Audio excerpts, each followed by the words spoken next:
7 મે 2024ના રોજ ભારતની લોકશાહીનું સૌથી મોટું પર્વ ઉજવવા જઈ રહ્યું છે।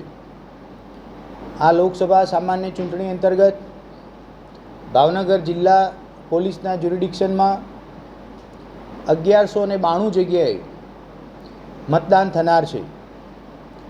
1192 બિલ્ડિંગમાં કુલ 2030 જેટલા મતદાન બૂથોનો સમાવેશ થાય છે।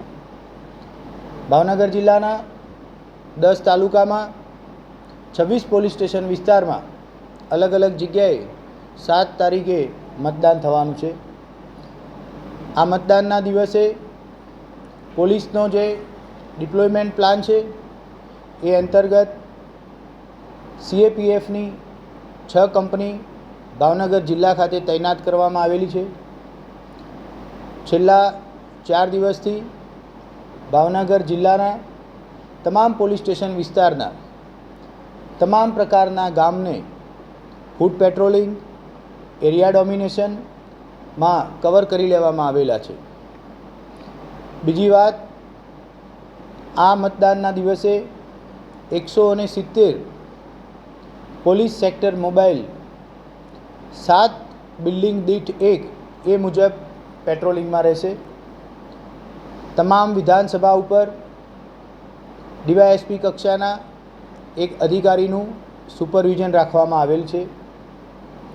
જિલ્લાના તમામ પોલીસ સ્ટેશન દીઠ એક QRT તૈનાત રાખવામાં આવશે।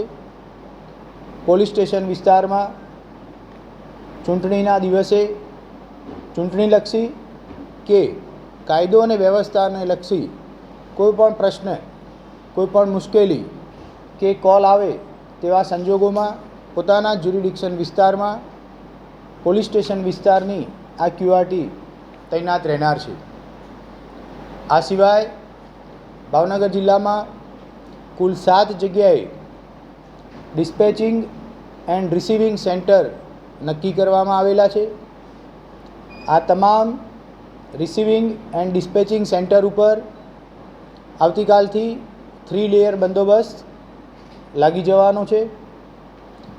ઇલેક્શન પૂર્ણ થયા બાદ જ્યારે EVM રિસીવિંગ સેન્ટર ઉપર આવે ત્યાંથી સ્ટ્રોંગ રૂમ સુધી લઈ જવા માટે પાયલોટ તથા એસ્કોર્ટની વ્યવસ્થા કરવામાં આવેલી છે।